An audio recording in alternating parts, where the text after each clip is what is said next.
And Nafis, you want to do the Mufti Q&A thing now or after the class? You use my phone after, huh? Remind me, okay, Sheikh? Don't let me forget though, huh?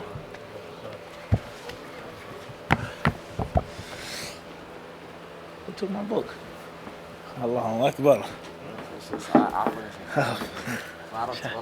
لا ليس علشان كتابي المفروض يكون عندك بالعربي مش عندك؟ إن شاء الله. لا ليس العتاب على أنه نسختي، عتاب للطلبة يصحبوا كتب، فهمت هذا؟ هذا العتاب، عرفت؟ خذه، مالي هو لك، أي شيء، فهمت؟ ليس العتاب على أنه ملكي أنا.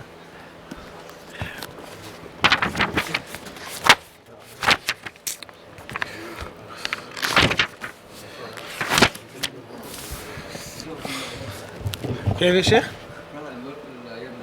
الله المستعان. You can cut off the thing first. You want to start?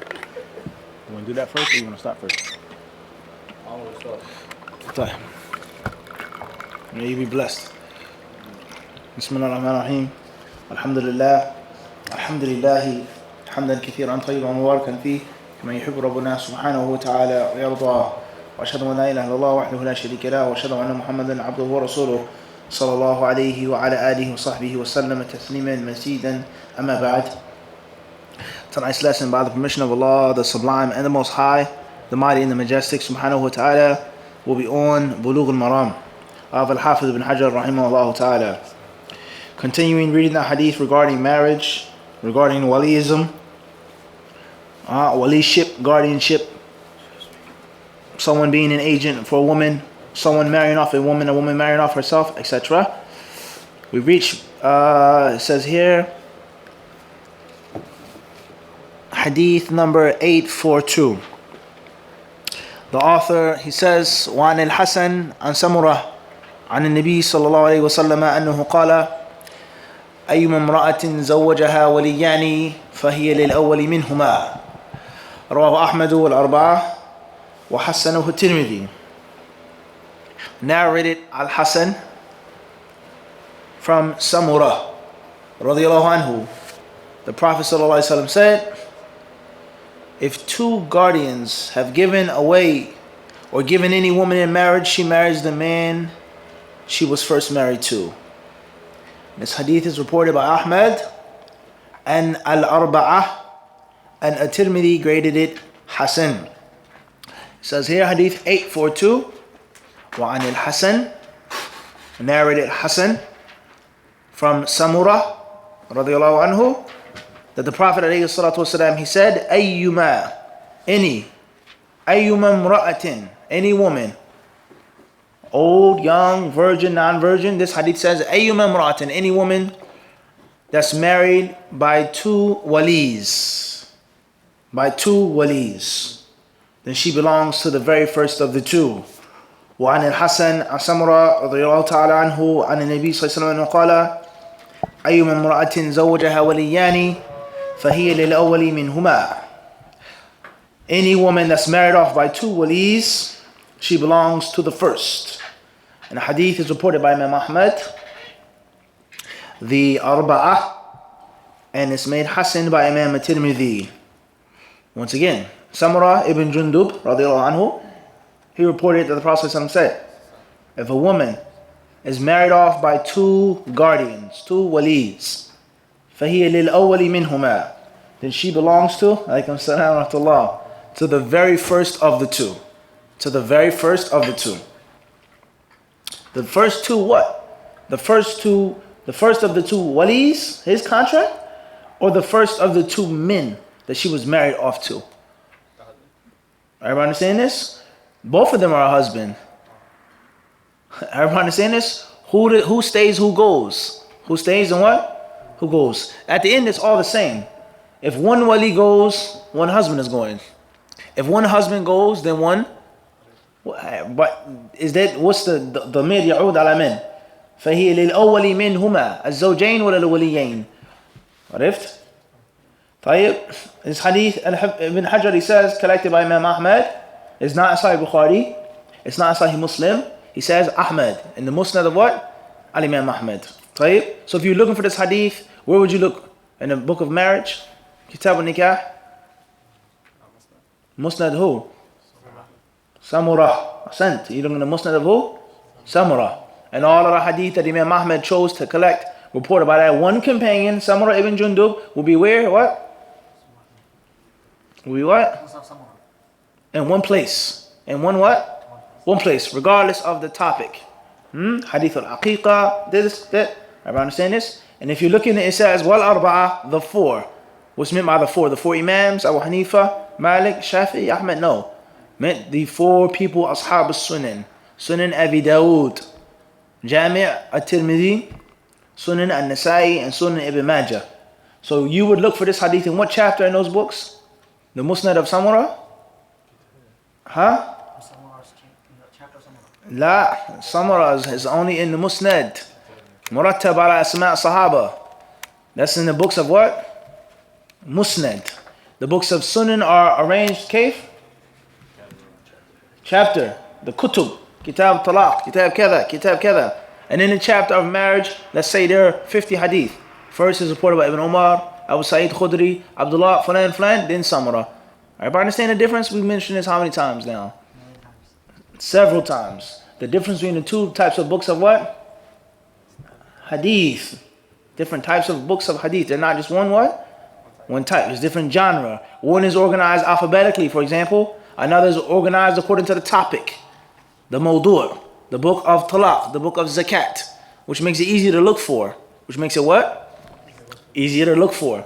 And the other books that are arranged without no topical matter, no alphabetical order, but the names of the Sahaba. All of the hadith reported by this companion are found in what? One place. One what? One place. And when you're done with the hadith that he chose to collect, you move on to a new Sahabi, regardless of the what? The topic. Regardless of the what? Regardless of the topic. So he says that this hadith is collected by Imam Ahmed. That's how we will find hadith in Muslim Imam Ahmed. And al-Arba'ah, the four books of Sunan. And then says, وَحَسَّنُهُ التِّرْمِذِي, and it is made Hasan by Imam al-Tirmidhi. Didn't say Hasan Sahih. He didn't say Sahih. He said Hasan. What's meant, and this is for للمتفوقين طبعا, those who are a bit advanced, because there are people that watch that have more of an appetite. طيب تحسين الترمذي لا يلزم منه ولا يعني تحسين من تأخر. أنه المقصود الحديث الذي رواه بسنة العدول الضابط وخف ضبطه. لا يعني هذا. الترمذي له اصطلاحات خاصة بجامعه، فإذا حسنه فلا يلزم منه أن يكون حسنا عند من تأخر. ومن الغلط والخطأ أنك تتحامل عليه ويقول حسنه الترمذي وفي إسناده كذا وكذا، فالترمذي متساهل. هذا من الإساءة إلى هؤلاء الأئمة. له اصطلاح خاص بالتحسين في جامعه. عرفت كيف؟ فانتبهوا لهذا الشيء. طيب, moving forward.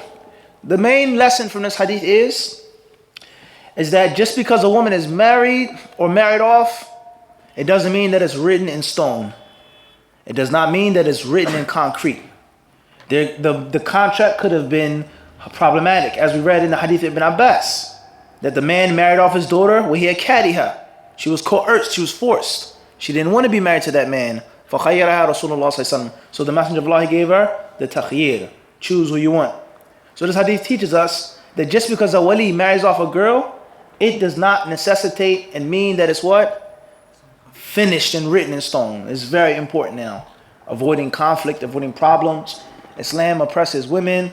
Islam is this. My father married me off like that. My father did this, so Islam is wrong and Islam is oppressive. And the Sharia law is oppressive. No.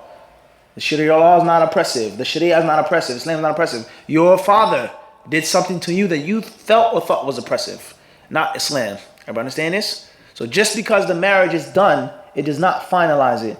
And the woman is to live with that man and live with that man. La. Everybody understand this? That's the first main ruling from this hadith. Secondly is, whenever there's a clash, this hadith teaches us that the wali who made the marriage first, he gets the precedence. Her father married off to a man that she possibly was interested to, and then her uncle he had another prospect and he said, let's finalize the contract. This hadith teaches us the first of the what? Of the two. Now what happens? Or what are the details? She married the first man, consummated the marriage. She didn't know that she was married. That's going to come. بإذن الله سبحانه وتعالى. طيب. خير إن شاء الله. الحافظ الصنعاني رحمه الله says وعن الحسن وهو أبو سعيد الحسن بن أبي الحسن مولى زيد بن ثابت ولد لسنتين بقيتا من خلافة عمر بالمدينة وقدم البصرة بعد مقتل عثمان وقيل إنه لقي عليا رضي الله عنه بالمدينة وأما بالبصرة فلم تصح رؤيته إياه وكان إمام وقته علما وزهدا وورعا مات في رجب سنة 10 عن سمرة إلى آخره. He says, first let's deal with the narrator, al-Hassan. Hassan's name is Hassan ibn Abil Hassan. And his father's name, it says Abu al-Hassan, that was his father's kunya. His father's name, they say, is Yasar. That's not mentioned here as Sanani. His name is Hassan, the son of Abu al-Hassan. His father's actual name was what? Yasar. Yasar. La. Abu al-Hassan kunya.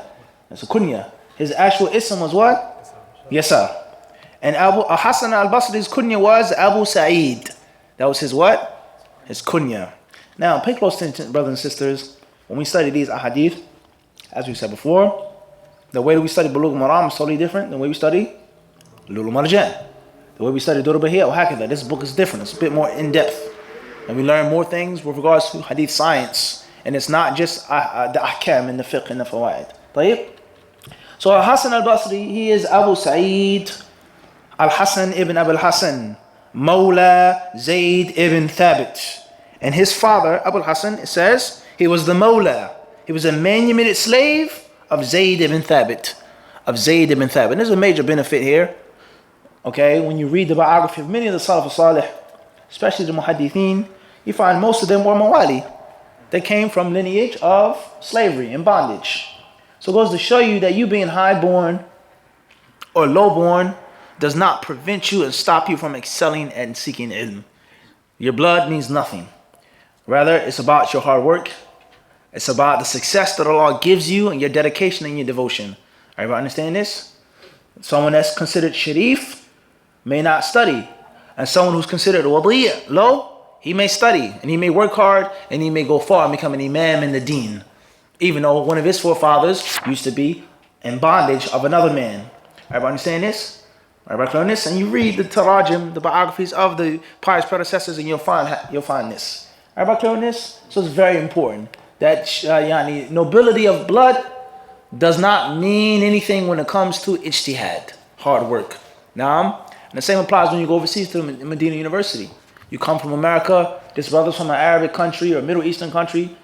You may feel that he has the advantage. Oh, I don't have enough time after learning Arabic. La. It's all about how much tawfiq Allah gives you. And Allah is going to give you the tawfiq based upon your jihad, based upon the hard work that you put forth. And your father can never give you hard work. He can make it easy for you. Your family name, your tribe, and your country. It can be easy for you to have access to things. But that drive is a gift from Allah subhanahu wa ta'ala. And there are many, many stories regarding that. Moving forward. He says he was born 2 years or the last 2 years of the Khilafah of Umar ibn al-Khattab. So what year was that? What year was Hassan al-Basri born in? 16, you say? 26 or 16? 26. What did you say, Nafis? So 2 years that remained from the Khilafah of Umar. How long was Umar al-Khalifa?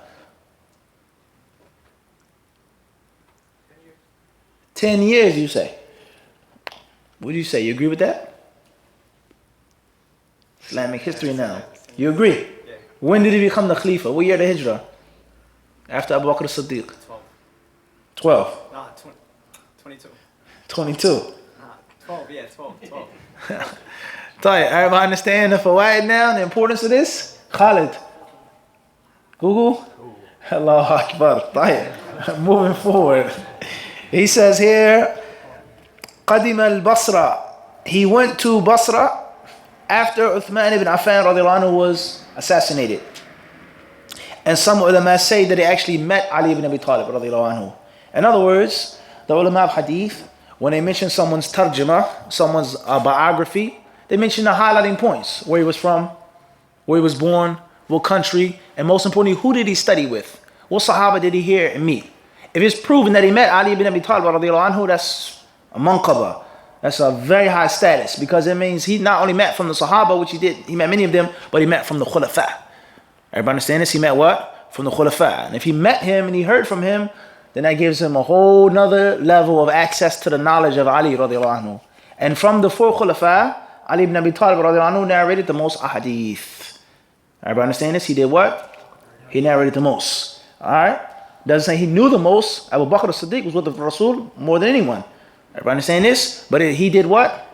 He narrated the most. Everybody understand this? So some ulama, they say that he actually met Ali ibn Abi Talib radiallahu anhu in Medina. And as far as back in Basra, he went from Hijaz back to Iraq, or the other way, Mesopotamia. He says here, فَلَمْ تَصِحْ رُؤْيَتُهُ إِيَّاهُ. Then he didn't meet Ali in Iraq. Some say that he met him where? In Medina, on Hajj, on Umrah. Everybody understand this? Everybody clear on this? He says here, this is going to show you the depth and the precision of the muhaddithin. There were no cameras. There was no Dewey Decimal System. There was no computer. There was no train, no plane. There was none of this modern stuff. There was no Google. Yet and still they had precisely what? Tracked the narrator. Where he traveled, who he met, etc. To preserve the hadith of the Prophet alayhi salatu wasalam. He says here, وَكَانَ إِمَامَ وَقْتِهِ. Hassan al-Basri, he says he was the imam of his time. He was what? The chief of his time. Everybody understand this? He says, ilman. He was the chief of his time because of his lineage, his background? No, he says ilman, because of knowledge. He had the most knowledge of his time. وَزُهْدًا.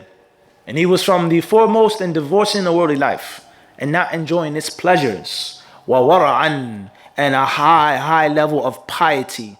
And leaving off things that could be permissible, that could be okay, out of fear of falling into things that are clearly disliked, let alone haram. Alright, clear? There's three things to focus on now. If you want to follow the Salaf al-Salih, ilm, zuhd, and wara'. And not just knowledge. I'm Salafi in my knowledge. Inshallah. Hopefully, you're Salafi in your ilm. Bi-idhnillah. Hopefully, you learned your knowledge from the way of the Salaf and not of a modern day scholar. There's a word of a difference between the two. So inshallah, you've learned the way of the Salaf Salih with regards to the theory. Al-Asma wa Sifat, Iman, Qadar, Sahaba, Al-Quran, Kalam Allah, Al-Iman, Qawlun wa Amal, Yazid wa Yanqus, and all of the different things. Bid'ah, etc. That's the first point. Khair inshallah. What about your zuhd? Are you someone who loves the dunya, who follows the dunya, who worships the dunya? Or not? What about your wara'? Your piety? Do you do things that are doubtful and dubious and questionable? Which could be halal. Everybody understand this? So following the Salaf al-Salih is in what? Everything. To the best of your ability, taban. Of course, to the best of your ability. And your ibadah, avoiding bid'ah, the people of bid'ah, and your knowledge and your piety. It's very weird and strange for me to claim to be Salafi. I'm upon the way of the Salaf. I follow the Salaf only in one aspect. But three other aspects, I'm totally against the Salaf al-Salih. And that's a musibah. That's terrible. So this man, Hassan al-Basri, he said he was the imam of his time. And he died in the month of Rajab. He died in the month of Rajab, Sanat Ashrin wa Mi'ah, year 110. He died 110 years after the Prophet's hijrah to Al-Madinah. And it's not mentioned here, but just as a side fact, Hassan al-Basri met several of the Sahaba. He met many of them. Okay? And it's very critical with regards to this hadith specifically. Did he meet Samurah ibn Jundub or not? Did he hear the hadith from Samurah or not? Moving forward. He then says here, Sanani rahimahullah, نعم تقدم ذكر الخلاف في سماع الحسن من سمرته. He says here, ورواه أحمد والشافعي والنسائي من طريق قتادة عن حسن عن أخوة من عامر قال الترمذي الحسن عن سمرة في هذا أصح قال ابن المديني لم يسمع الحسن عن عقبة شيئا. Then he mentions the next step of study is, did Hassan al-Basri meet Samurah ibn Jundub? Did he hear from Samurah ibn Jundub? Hassan al-Basri is from the what? Tabi'in. Did he meet his teacher, Samurah ibn Jundub, or not? Or is there a breach, a discontinuation between him and between the Sahabi? Everybody clear on this? For those who seek the fawaid of hadith, يعني كلام أو يعني سماع الحسن من سمرة على ثلاثة أقوال. منهم من أثبته مطلقا، ومنهم من نفاه مطلقا، ومنهم من فصل وقال إنما سمع منه حديث الحقيقة. على كلام أحمد كلام ابن معين والحافظ بن حبان والنسائي وغيرهم كثير. Al-Hassan rahimahullah ta'ala al-Basri is clearly stated was a great imam. However, just because he met several Sahaba and he was a great imam, it doesn't mean that he met everyone that he narrated from. An Adam. I say from Adam. And I never actually met Adam. I didn't meet Adam. I heard about him. He's this, he's that, he's major. But I never met him. And I only narrated from Sharif from Adam. But for one reason or another, I did what? I just didn't mention him. Qala Adam. Qala Sheikh Adam. Adam says. Everybody understand this? Everybody clear this? Qala Sheikh Nuh. Sheikh Nuh, he said this. He recited this surah in the Salah. طيب. Was I at Masjid Isa ibn Maryam? I wasn't there. I wasn't what? I wasn't there. But I heard about what he recited.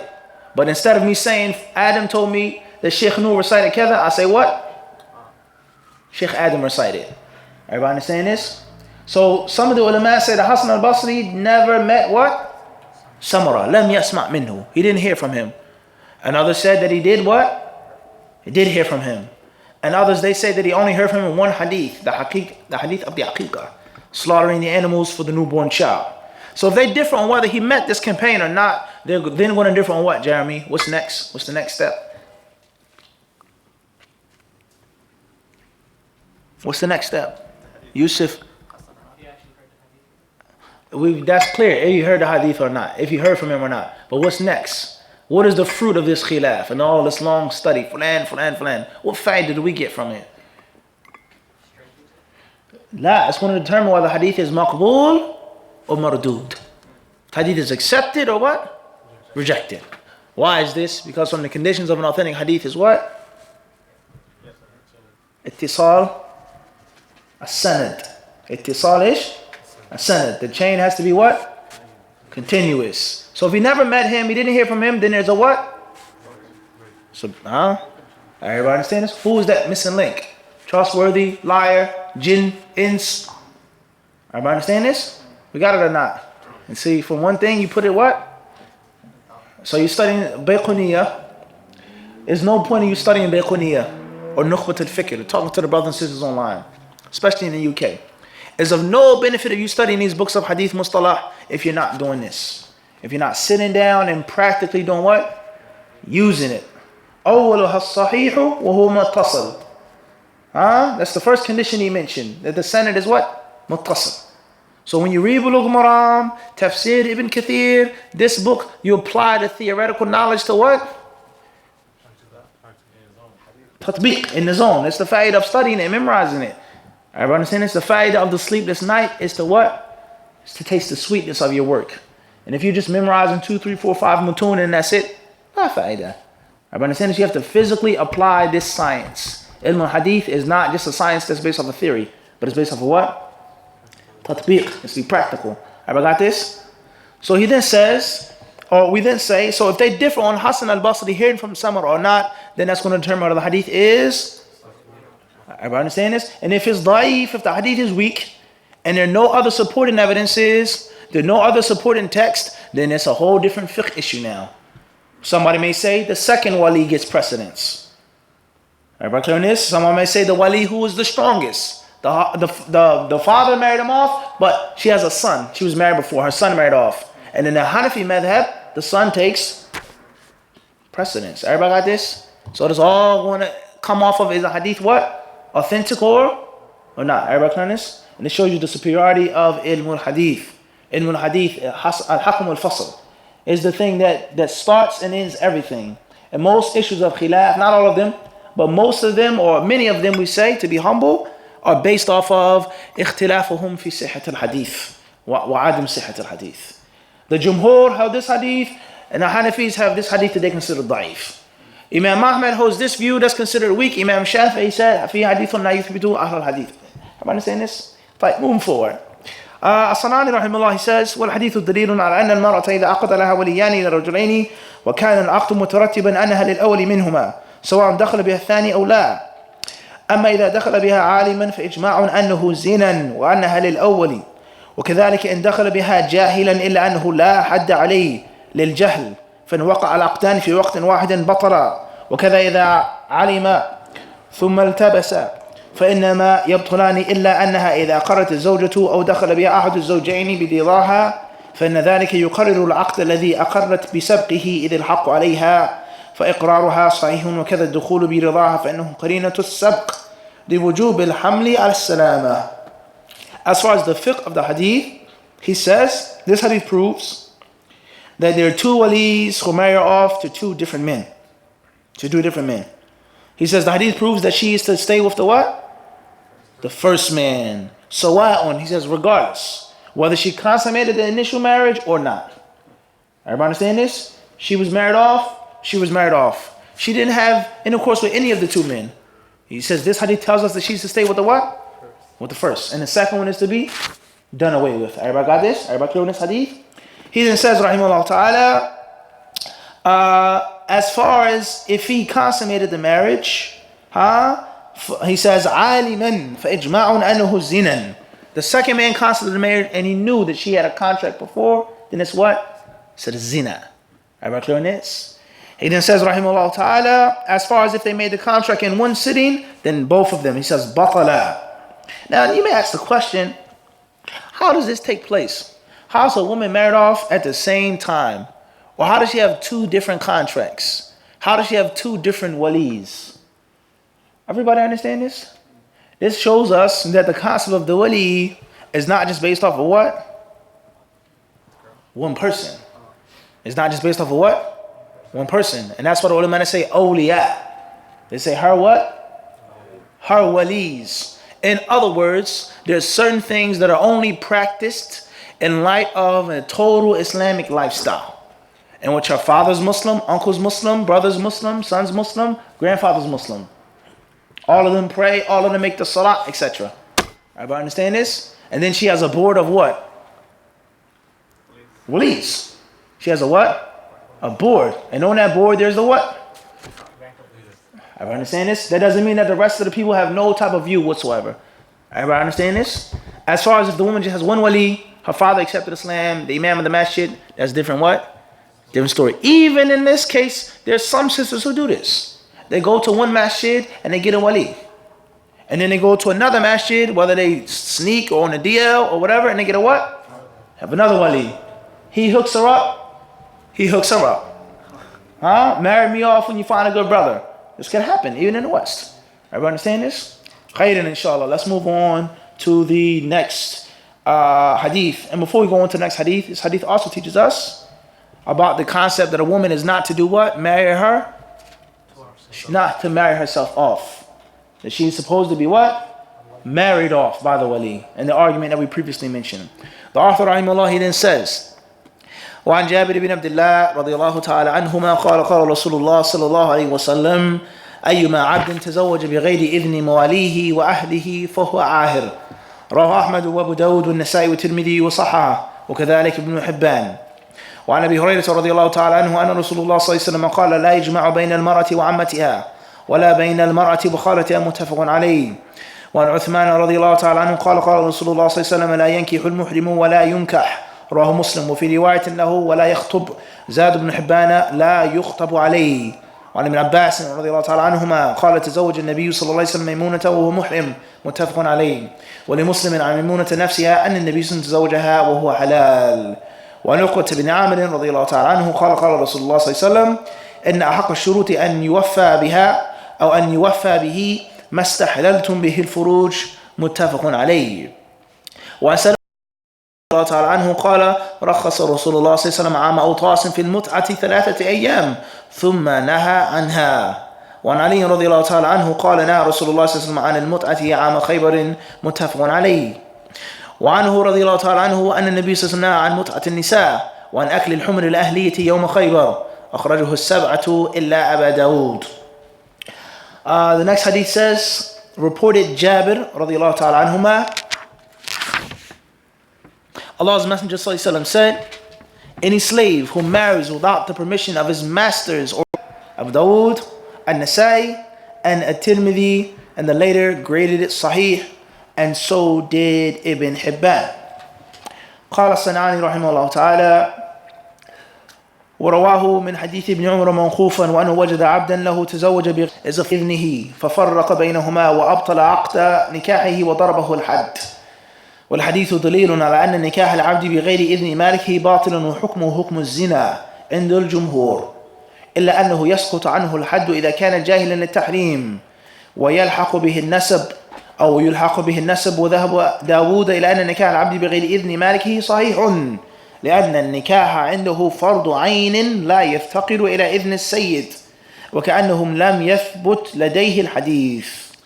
وقال الإمام إلى آخر كلامه. He then says, there's another version of this hadith that Umar or Ibn Umar, not the Prophet, but Ibn Umar said this, that he had a slave, a servant, and he found out that he got married without his permission. So he abated the marriage, he split them up, and he flogged him like a fornicator. He flogged the slave, what? Like a fornicator. For the slave getting married without his what? His permission. He says this hadith proves that when a slave, someone who's in bondage, if he gets married without the permission of his owner, of his master, then the nikah is what? Batil. It's invalid. And he does not have the liberty of marrying when he wants to, how he wants to. He says, and most of the ulama hold the view that it is zina. It's the ruling of what? A zina. He says, even though zina, he is not to be punished according to the jumhur if he was ignorant. He didn't know that it was haram. It's ruling as zina, but he's not to be flogged like a fornicator. And also the child is attributed to him. The child, like the son or the girl that he has, let's say, hypothetically, and that's very extremely hypothetical, that he's going to get married and 9 months go by, his master doesn't know that he's married, his wife has a child, and then a child comes. Or one may say, rather it's not hypothetical, he gets married, he consummates the marriage, the master discovers it, he splits them up, and then later on the woman has the child. She got pregnant early on. And when the child is delivered, the child is attributed to who? The man. It's not a child of zina. It's not a child of what? Of zina. Everybody understand this? He says this is the view of most of the ulama. As far as some of the ulama, such as Dawood ibn Ali al-Zahiri, they hold the view that the marriage is valid. And that it's not haram and it's not invalid. If a slave gets married without the permission of his master, he said that it's what? It's valid. And the reason why he said this is because 2 things. Number 1, he holds the view that getting married is fard ayn. Fard what? Ayn. And those other ulama, the jumhur, they hold the view getting married is what? Mustahab, recommended. Illa idha khashiya al-anat. Unless the person is fearful of what? Falling into, no, not zina. Falling into something that's bad. It could be zina, it could be anything else. Everybody understand this? A major fitna, sexual infatuation. Everybody understand this?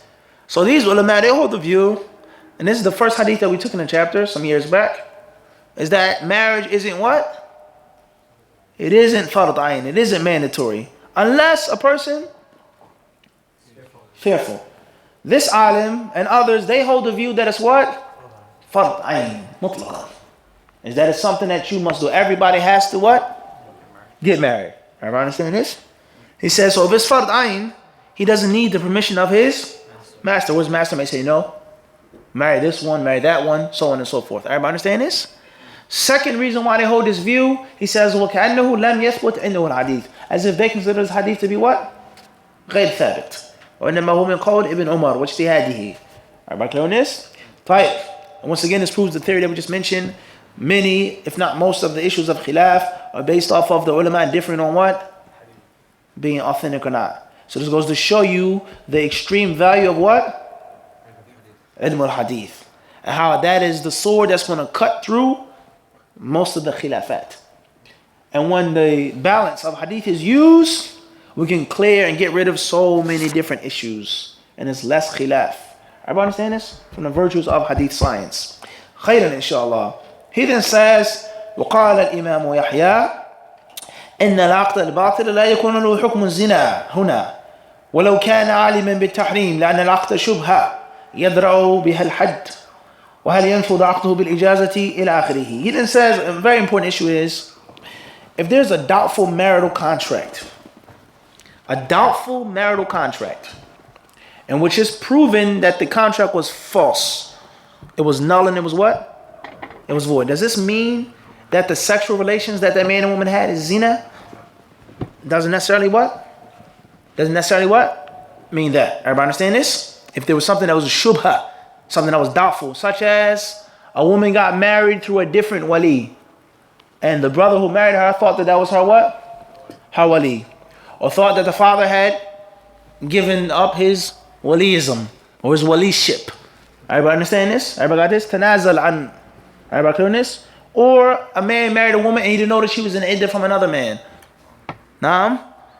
A man married a woman and he was informed the talaq and the khula, etc. This is called what? Aqd shubha. It's called what? Aqd shubha. So he got married one way or another. Later on they discovered that the contract was what? Batil. Contract was what? Batil. For one reason or another. But he had intercourse with her. Is he considered a zani? Is she considered a zaniya? If she gets pregnant, has a child, is the child only attributed to her, the woman, or to him? He mentions the details is that it's not necessarily considered what? Zina. The reason why it's not zina because it's aqd shubha. It's doubtful and it's dubious. And if they were living in an Islamic land and the judgment was given for them to be flogged, or if they had married before, stoned, whatever the level of zina they made, they wouldn't be flogged, they wouldn't be stoned. And there's a golden rule in the Sharia, and that is al-hudud tudra'u bi-shubuhat. That the punishments, the penal code, is supposed to be what? Held back because of doubtful issues. Such as someone stealing, and there's a great time of famine. The person who stole was very hungry. And not just stealing just out of greed, but they were starving, as if they were compelled. Methalan. Everybody understand this? Or a woman got pregnant, methalan, and they don't know how she got pregnant. It doesn't necessarily mean that she's a fornicatress. She could have been raped. Anything could have happened. Whenever there's something that's doubtful and dubious, the rule is supposed to do what? Defer the had. He's supposed to do what? Defer it. Push it back. ليش? Why not? أليس هذا من التساهل؟ ليش الشيخ نوح؟ ليش يضرع الحد؟ ليش ما يقيم على الناس؟ إقامة حد خير لأهل الأرض من مطر الصباحين 40 صباحا يقولون. إقامة حد واحد يقولون خير من أهل هذه البقعة من 40 يوم في مطر. ليش يضرع? Why does he defer the punishment? The situation. Well, why? The situation is the reason why is that's the deferment. Well, why? Why not? Go ahead and do it. He has proof. She's pregnant. But it didn't come from thin air. La, that's not the reason why. That's just an example. Why push back the hudud? It doesn't meet the criteria at all. She's pregnant. Her belly is big. She's not married. We caught the young boy in the marketplace. He stole a sack, or he stole something that was the amount of the had of sadiqah. What are you talking about? A little mercy. Mercy? You got a background story? Yeah, the concept is that the Sharia and the hudud are not meant just to punish people. They're not meant to spill people's blood, to be violent to people. Any means that we can get to keep your blood sacred, to keep violence from you, from harming another human being, the Sharia promotes that. The Sharia does what? It promotes the preservation of people's wealth, the preservation of people's lives, the preservation of people's honor. And we don't do it unless we have full conviction that this one did this crime, that Allah and His Messenger require for him to be punished physically, etc. Everybody understand this is a very important rule in the Sharia. And those who attack the Sharia is brutal, it's violent, beat women, cut off hands, throw a faggot off of the cliff, and so on and so forth. This is what they say. This is exactly what they say. Everybody clear on this? So Islam does not rush to do these things. However, when there is the proper time, when the evidence is there, Allah clearly says, وَلَا تَأْخُذْكُمْ بِهِمَا رَأْفَةٌ فِي دِينِ اللَّهِ. Allah says, don't be overtaken by compassion when it's time to flog that fornicator. Don't be taken over by mercy and softness. That's Sharif. That's our brother. How can we? Bismillah. Everybody understand this? Let him be flogged. Everybody understand this? This is very important to understand this. Islam does not rush to do what? To punish people. What did the pregnant woman do when she came to the Prophet ﷺ? Purify me. He told her to do what? Go back. The hadith of Maz, what did he do? What did the Prophet ﷺ say to him? He says, is he mad? Is he crazy? Did he drink? He said, no, oh Rasulullah, I made zina. I did it. 2, 3, everybody understands the narration that he came back more than once. And finally the Prophet ﷺ did what? No, he didn't flog him. Everybody clear on this or not? And even at the time of flogging, people getting beat in Islam is not like you see on the television, where the person's back is bare, or even more brutal and inhumane is when they beat somebody from the front. Okay? With a thick leather whip, this thick, with pieces of glass on the end, or balls of lead on the end. And they beat the man until he passes out and goes drunk and turns silly, until his skin is red and blue and purple and leaves slices of flesh missing from that person's back. That's not flogging in Islam. That's not what? That's not a person getting punished in Islam. Everybody clear on this? When a fornicator is stoned, it's not tiny rocks in which you have to throw 1,000,000 of them for them to die. Nor are they huge boulders, just in the middle.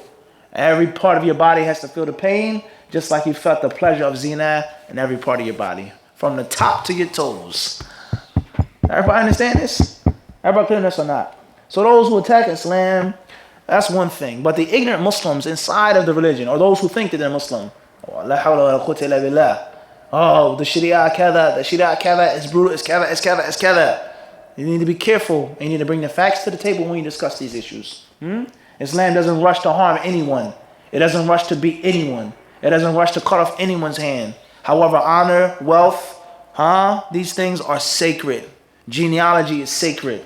People mixing up. What happens when the zina is spread? What happens? Single homes. Who's my father? Who's my mother? The person doesn't even know. And then the next generation, and the third, and the fourth, and it's destroyed. Zina is evil. And these things are evil. And that's why Islam punishes them severely. Everybody understand this or not? Khairan, inshallah? We got this or not? So therefore, the golden rule in the Sharia is that when the judge, the qadi, has the ability to do what? To defer the punishment, he should do what? He should do it. As Umar radiallahu anhu said, لَأَنْ أُخْتِيَ فِي الْعَفُوِ. He says, I'd rather make a mistake forgiving than make a mistake punishing. Because the asl is that the blood is what? Sacred. The asl is that the wealth is sacred. The asl is that the honor is what? Sacred. And it's not, we don't go against the asl until we have what? Yaqeen. Clear proof that the crime was committed and the punishment is to be placed upon man, woman, highborn, lowborn, slave, and master. This hadith also shows the justice of Islam. Oh, he's a slave, don't beat him. La. Justice is what? Justice is justice. Everybody understand this? Rather, there are rulings in which a slave is excused from certain rulings. But there's some rulings in which he's just like what? Just like a free man. Khairan, inshallah subhanahu wa ta'ala. Rather, there are cases in which the free man has more responsibilities and more things that he has to do. We're not going to get into the discussion of slavery on Islam tonight, whereas we talked about that in detail the other night. Khairan, inshallah. Next hadith, he says, وعن أبي هريرة رضي الله عنه أن رسول الله صلى الله عليه وسلم قال لا يجمع بين المرأة وعمتها ولا بين المرأة وخالتها متفق عليه. He says, Abu Hurairah reported, the Messenger of Allah صلى الله عليه وسلم said, a man is not allowed to marry a woman and her aunt at the same time, paternal or maternal.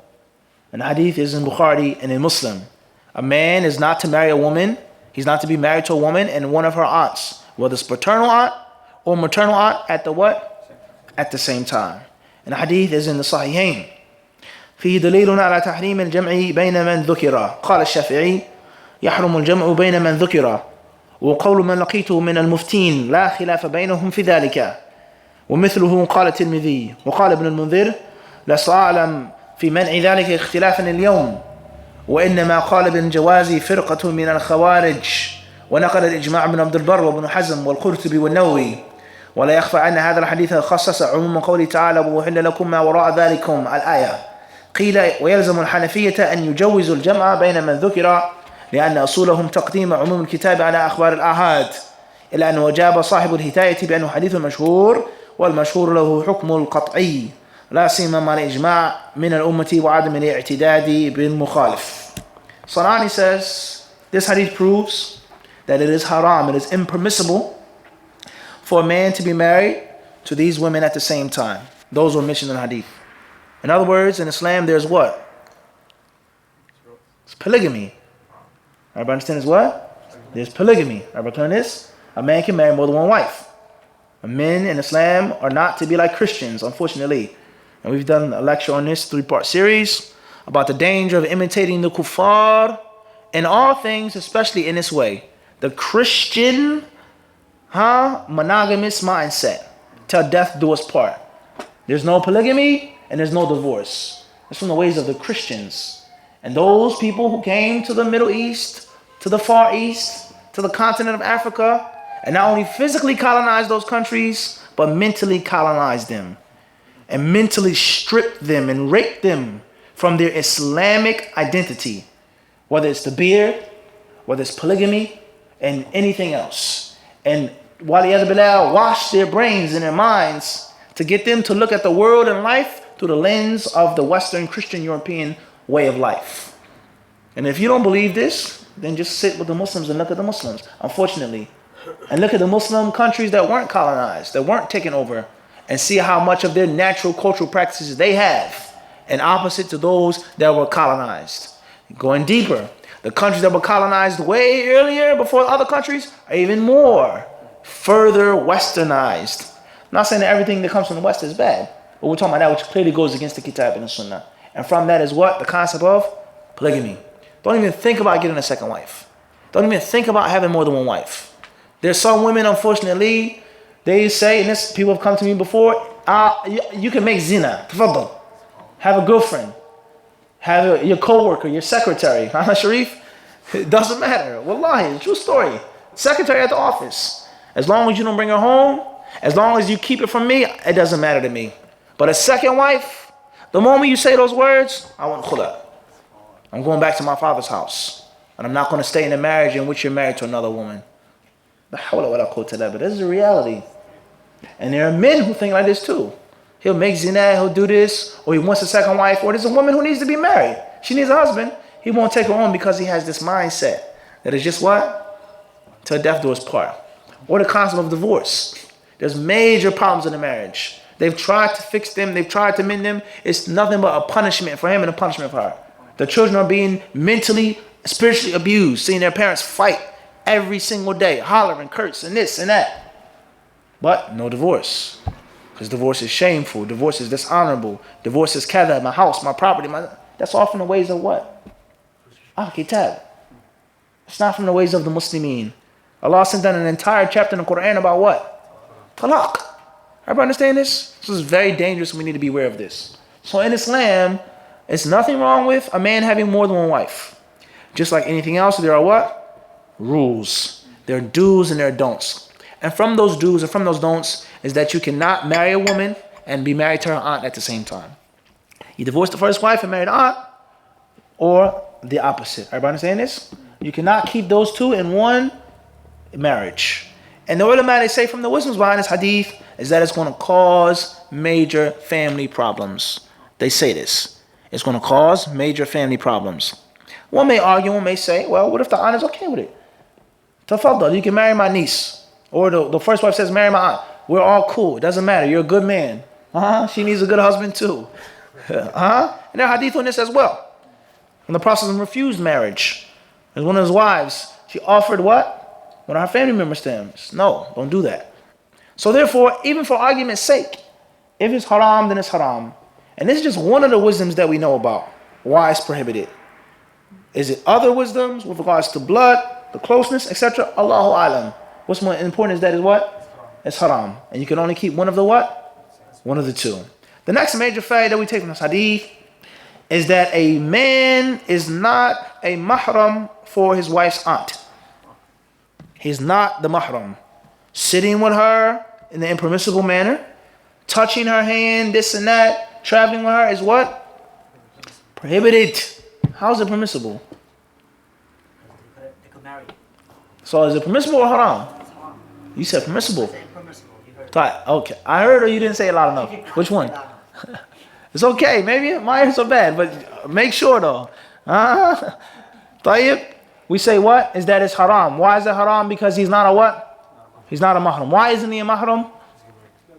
Because it's not ta'bid. ليس على إيش؟ Ta'bid. It's not eternally impermissible. The mahram is the man or the woman that he can never ever what? Marry. Period. They get divorced, she dies, he can never ever marry this woman.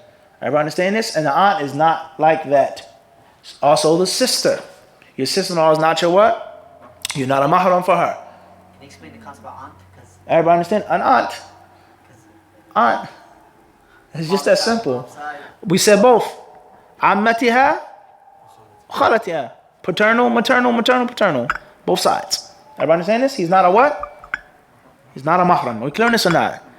He then says, rahimahullah ta'ala, Al-Shafi'i rahimahullah, he said, it's haram to do this. And this was the view of all of the muftis that I met. Iraq, Sham, Gaza, this, that. He said, I've never met no one who had a different view that it's what? Impermissible. He then mentions what at-Tirmidhi said, and Ibn al-Mundhir and others, Ibn Abdul Barr, Ibn Hazm, and Qurtubi, Nawawi, all of them hold the view that there's no difference of opinion on this issue. He says, إِلَّا فِرْقَةٌ مِنَ الْخَوَارِجِ, except for a few small people from that deviant sect. Now, a very interesting point which we want to start with tonight is, in the Hanafi madhab, they have a rule. And that rule is, the general rulings of the Quran take precedence over the ahadith ahad. Ahadith ahad. Ahadith which are not mutawatira, which are not reported in such a large, abundant number. They're not related by mass tradition. They say it is impermissible for us to take the ruling of those small hadiths, those few hadiths, over the what? The broad concept of the Quran. An example of this will be what? What does Allah say about in the Quran about eating certain foods, certain types of animals? Things that are what?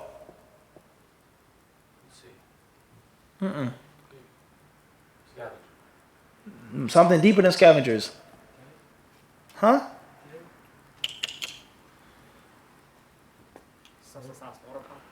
Of a carnivorous animal. Animal that's a what? Sabr. Tayyib? Animal that hunts. Naam? So therefore, it will be haram to eat any animal that does what? The hunts. But there are hadith that make an exception to this rule. Certain animals that you're allowed to do what? To eat. Such as what? La hyena, Hassan, to leave the sea. The sea is a different issue. Ad-dabr, the hadith of Jabir and Sunan Abi Dawood. And that's a very long discussion, but the hadith says that he was asked about eating hyena. And he said what? He made it permissible. So relatively or hypothetically speaking, the Hanafi madhab will make it what? Haram. Why not? Because the hadith is da'if. Hadith ahad. That goes against and clashes against the what? Umum al-Quran. Everybody understand this? If you want to get into the sea issue, scavenger, shrimp, lobster, crayfish, crabs. Everybody understand this? Catfish. Fish and different types of seafood that eat other things. Everybody clear on this? So therefore he says that how is there ijma'? And Allah says in the Quran, وَأُحِلَّ لَكُمْ مَا وَرَاءَ ذَلِكُمْ. Surah An-Nisa, Allah says, حُرِّمَتْ عَلَيْكُمْ أُمَّهَاتُكُمْ. Made unlawful to you are your mothers. Then B, then C, then E, then F, then etc. Allah says at the end of this ayah, وَأُحِلَّ لَكُمْ. Anything that's not mentioned in this verse is what? Permissible. Everybody understand this? The aunt, paternal and maternal is not mentioned in the verse. Surah An-Nisa. So he says that the Hanafi madhab should state that it's what? Permissible. For a man to be married to a woman and also her aunt. Why not? Why? Quran. Not only does the Quran not mention it, but the Quran clearly, explicitly says what?